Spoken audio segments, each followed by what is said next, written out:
Ken smiled as he recalled, "Your parents were always a handful." My mother-in-law nodded in agreement, adding with a faint smile, "Now that they're gone, I can say it. Growing up under such parents, it's no wonder you struggled with independence." She looked at me pointedly, her words cutting deep. "If I had raised you, Maya, you would have turned out respectable like Ken," she continued, her tone dripping with condescension. It had only been a week since my parents' tragic car accident, and I was too mentally and physically drained to argue. My parents were respectable people, and I wanted to defend them. I wanted to retort, "If your mother had raised me, I might have ended up with a despicable personality like your son." But the words wouldn't come. My body felt too heavy to move, my mind too exhausted to fight back. I was ashamed of my weakness, unable to protect my parents' honor even as they were insulted. Just as I was sinking into despair, Ella appeared, her voice sharp with anger. "You have no right to act superior," she snapped. "I know the truth." The shocking revelations she shared reignited a fire in my heart. I wouldn't allow any more insults to my parents. From that moment, my daughter and I began to fight back. I'm Maya, a 38-year-old homemaker. I married Ken because I got pregnant, and it's been 16 years since then. I live with our energetic daughter, Ella. I had to drop out of university due to health issues when I got pregnant, a decision I sometimes regretted. But seeing Ella healthy and thriving, I knew I made the right choice. I've poured all my love into her, and she respects me in return. She's a talented young woman, so much so that she earned a computer qualification in middle school and was even featured in the newspaper. I may not be tech-savvy, but I admire her dedication and hard work. She's bright, friendly, and has many friends. I'm truly proud of the wonderful person she's become. However, my relationship with Ken hasn't been as smooth. In the early days of our marriage, his words, "Your support is what keeps me going," captivated me. I dreamed of a bright future together, but the reality was far from that. During my pregnancy, I suffered from severe morning sickness and back pain, spending most of my time in bed. Even then, I can't forget his harsh words. "Aren't you even going to prepare dinner? Don't slack off on your housework," he scolded, showing no empathy for my condition. "Even when I'm not feeling well, I work hard at the office every day. I'm not slacking off like you," he'd say, making me anxious about our future. When Ella was born, Ken didn't even show up at the hospital, citing work as an excuse. I didn't see him until we were discharged. That was when my affection for him began to wane. Yet I didn't choose divorce, mainly for Ella's sake. I felt incapable of raising her alone, especially without the means to send her to a good private school. So I endured, even when Ken made irrational demands like, "I can't eat this awful food. Remake it immediately." I silently complied, striving to be the ideal wife. As I continued to obey without complaint, Ken grew more arrogant. By the time 10 years had passed, he no longer even called me by my name. It wasn't just him. My mother-in-law also tormented me. She'd visit when Ken wasn't around and harass me with cruel words. "Women with low education and no career like you aren't suitable for Ken. You probably only got married because you were young. Now that you're getting older, you'd better make an effort not to be abandoned." And all I could do was apologize. "I'll do my best," was always my response. But no matter how often I said it, it never seemed to make a difference. My mother-in-law would inspect the house with a critical eye, eventually pointing out some minuscule spot on the bookshelf. "Look, you haven't cleaned properly," she'd say. "If you're a housewife, it's only natural that there shouldn't be a speck of dust left." I wonder if low education also means low skills in housework. No matter how hard I worked, she always found something to criticize. There was only one time I couldn't hold back. I broke under the weight of my husband and mother-in-law's constant harsh words. "Ken, weren't you much kinder before we got married? Why did you become so cold?" Even after 10 years of marriage, I still couldn't understand why he had changed. For a decade, I've been searching for answers, but I couldn't find any specific reason. If my husband's coldness was directed solely at me, I might have been able to endure it. But thinking about our daughter, I decided to confront him. "I understand work is tough, but I want you to make a little more time for Ella." His response when he returned was cruel. "Why should I bother with my daughter's mood? I'm already busy running the company I founded, unlike you, who have nothing to do all day." After shouting this, he quickly retreated to his room. If Ella had been his biological daughter, maybe he would have listened. That faint hope was shattered in an instant. Feeling at my limit, I decided to confide in my parents about everything that had happened. Their words were a relief I hadn't realized I needed. "Why didn't you talk to us sooner? If it's about your livelihood, we'll support you." Divorce him quickly. For someone who had tried to overcome everything on my own, their support was incredibly reassuring. However, it didn't lead to a divorce.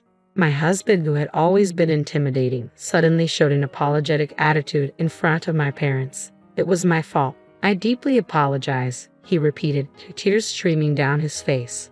Perhaps he felt something in that moment, and my fundamentally kind parents were moved by his apparent remorse. In the end, we decided not to divorce. But that decision didn't solve the problem.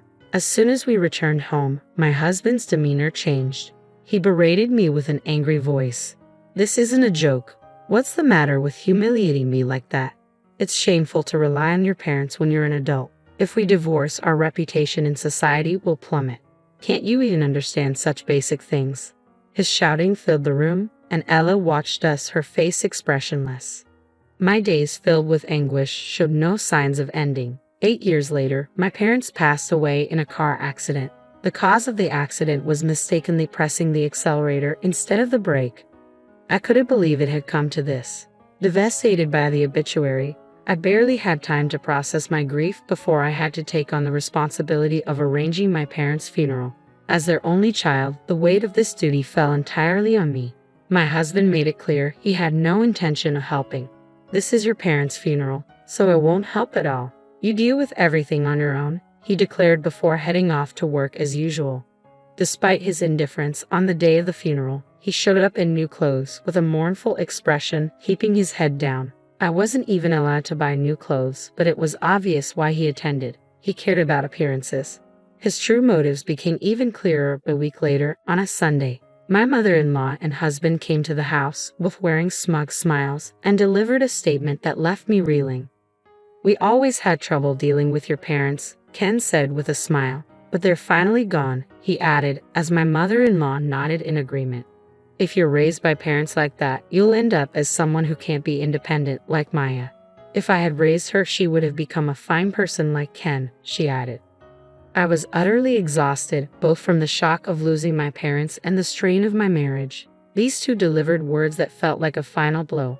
What had I ever done to deserve this? I wanted to scream at them, to tell them not to mess around, but I was too worn out, too shattered to respond. My mind and body were completely drained. All I could do was silently apologize to my parents, feeling like a failure as their daughter for not defending them against such insults. Just as I was sinking into despair, my daughter suddenly appeared. Her expression was defiant as she addressed my husband and mother-in-law. "Who do you think you are?" "I know everything," she said, her words eliciting an irritated look from my husband. "I'm not going to entertain nonsense. You should be studying your room or something," he snapped. "Yeah, that's right. Ella needs to study so she doesn't turn out like her mom," my mother-in-law chimed in. But Ella remained silent in the face of their condescension, and then she dropped a bombshell.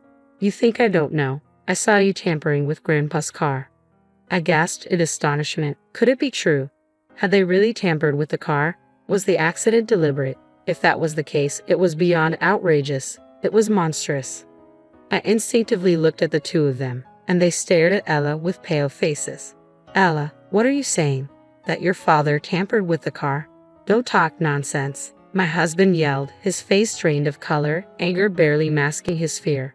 My mother-in-law's mouth opened and closed like a fish gasping for air, but no words came out.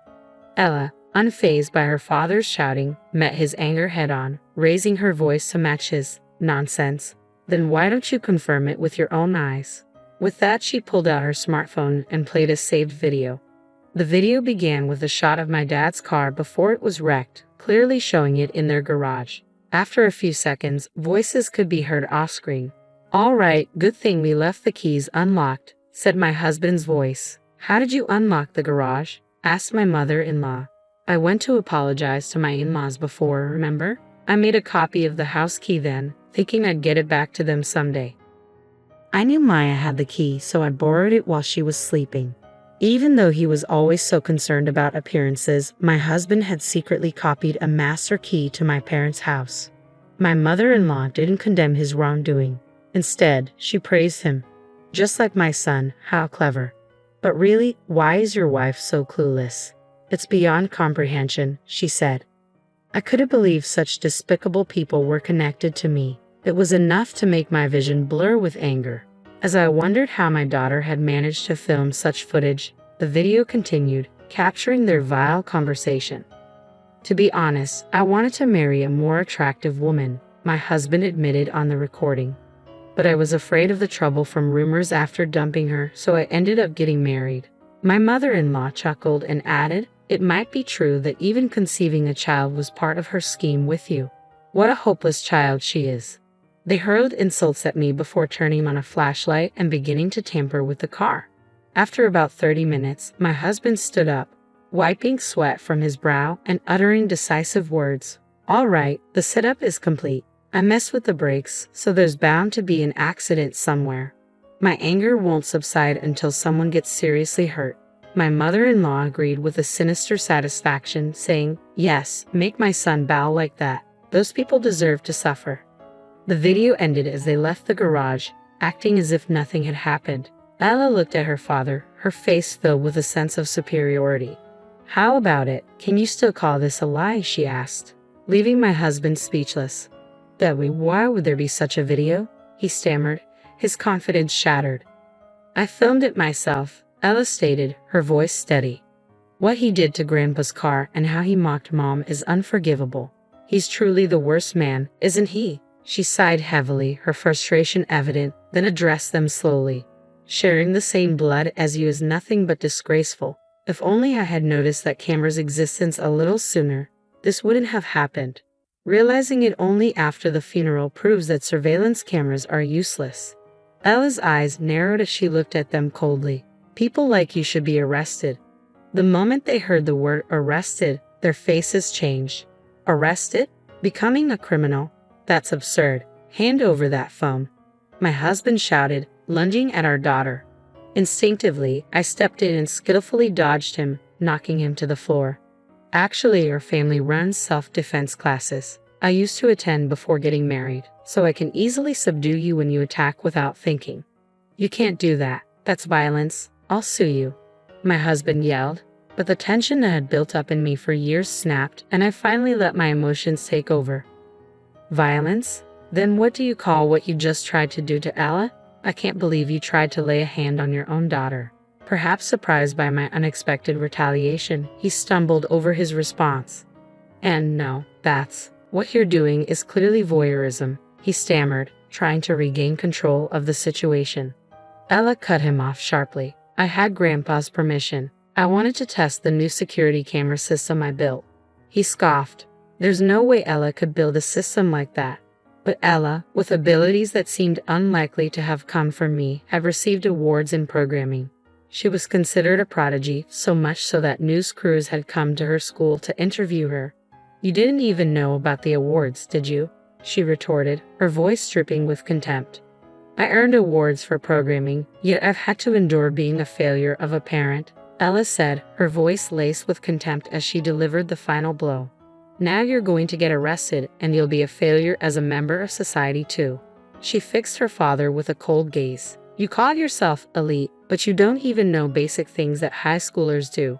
Maybe your definition of elite is different, but to me, it's just vanity. At last, my mother-in-law, who had been silent until now, finally raised her voice. That's enough. I can't believe you'd refer to your own father like that. Maybe it's because you, Maya, are so violent that this child grew up to be violent too. I was speechless, utterly astonished. Has she already forgotten what happened earlier when her son tried to attack our daughter? Ella shot back, criminals should stay quiet. Breaking my smartphone is pointless. The data is in the cloud, so you can't erase it anyway.